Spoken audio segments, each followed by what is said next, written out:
সবাইকে আসসালামু আলাইকুম, welcome back to my channel. দূরে কাছে দেশ বিদেশে যে যেখানে আছেন, আশা করি আল্লাহর রহমতে প্রত্যেকে অনেকটাই ভালো আছেন।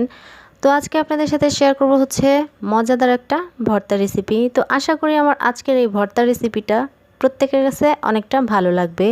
তো এই ভর্তাটা এমন একটা ভর্তা, যে ভর্তাটা খেলে সর্দি, তারপর হচ্ছে শরীর ব্যথা, অন্যান্য রোগেরও অনেকটা উপকার হয়। তো আজকে আমার রেসিপিটা হচ্ছে কালিজিরার ভর্তা। তো এই ভর্তাটা আমি একটু অন্যরকম করে তৈরি করছি। তো রেসিপিটা দেখার আগে একটা লাইক দিয়ে তারপর হচ্ছে সম্পূর্ণ রেসিপিটা দেখবেন, তাহলে আমার অনেকটা উপকার হবে এবং আপনারাও এই সম্পূর্ণ রেসিপিটা কিভাবে তৈরি করছি সেটা দেখতে পারবেন। তো এখানে খুবই অল্প সংখ্যক উপকরণ দিয়ে আমি এই রেসিপিটা তৈরি করছি। আশা করি আপনাদের কাছে অনেকটাই ভালো লাগবে। কালিজিরার এই ভর্তাটা একবার বাগার দিয়ে তৈরি করে খেয়ে দেখেন, অনেকটাই ভালো লাগবে। তো আমার রেসিপিটা ফলো করে বাসায় একবার তৈরি করবেন, আশা করি ইনশাল্লাহ আপনারা খেয়ে অনেকটাই মজা পাবেন। তো এখন হচ্ছে তেল আর পেঁয়াজটাকে ভালোভাবে রান্না করে নেব, পেঁয়াজটাকে একদমই নরম করে নেব। তো এই রেসিপিটা কিন্তু অনেক সহজ আর খেতে অসম্ভব মজার। এখানে হচ্ছে ঝালটা যার যার ইচ্ছা অনুযায়ী দিয়ে নেবেন, যে যেমন ঝাল খেতে পছন্দ করেন ওই অনুযায়ী ঝালটা দিয়ে নেবেন। তো এই ভর্তার মধ্যে যদি একটু ঝাল ঝাল হয় খেতে কিন্তু অনেকটাই ভালো লাগে। তো এখন হচ্ছে সবগুলো উপকরণ একসাথে দিয়ে এটাকে আমি তেলে ভালো করে ভেজে তারপর হচ্ছে পরিমাণ মতো পানি দিয়ে রান্না করে নেব।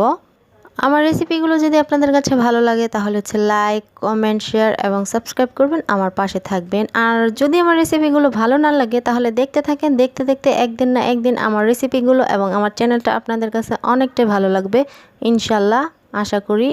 তো এখানে কিন্তু আমি অল্প পরিমাণে ভর্তাটা তৈরি করে নিছি। আর এই ভর্তাটা যখন তৈরি করবেন, কালো জিরা কিন্তু পরিমাণে বেশি দিলে ভালো লাগবে না, অল্প পরিমাণে কালো জিরা দিয়ে ঝালটা একটু বেশি দিয়ে করলে অনেকটা ভালো লাগে। আপনারা একবার ট্রাই করতে পারেন, ট্রাই করে দেখেন, আশা করি ইনশাল্লাহ নিরাশ হবেন না। আপনারা হচ্ছে বাসায় এই রেসিপিটা একবার তৈরি করে খাবেন, খেয়ে হচ্ছে কমেন্টে জানাবেন যে আপনাদের কাছে কেমন লাগলো। আর আমার রেসিপিগুলো যদি আপনাদের কাছে ভালো লাগে সেটাও কমেন্টে জানাবেন, আর যদি মন্দ লাগে সেটাও জানাবেন। তো আশা করি আমার রেসিপিগুলো আপনাদের কাছে কিছুটা হলেও ভালো লাগে। কালো জিরার ভর্তাটা যদি আপনারা গরম ভাত দিয়ে খান, খেতে কিন্তু অনেকটাই ভালো লাগবে। আর কালো জিরার ভর্তাটা হচ্ছে যে কোনো রোগের জন্য অনেকটাই উপকারী। তো চটজলদি রেসিপিটা তৈরি করে ফেলবেন। কালো জিরের এই ভর্তাটা আপনারা এইভাবে তৈরি করে কে কে খেয়েছেন সেটা হচ্ছে কমেন্টে জানাবেন। তো এই রেসিপিটা কিন্তু অনেকটা মজার ছিল, এর জন্য আপনাদের সাথে আমি শেয়ার করছি। তো আপনারা ফ্রেন্ডস অ্যান্ড ফ্যামিলির সাথে বেশি বেশি করে শেয়ার করবেন, যেন তারা আপনার মাধ্যমে আমার রেসিপিগুলো দেখতে পারে। তো সবাই ভালো থাকবেন, সুস্থ থাকবেন, সাবধানে থাকবেন। আল্লাহ হাফেজ, আসসালামু আলাইকুম।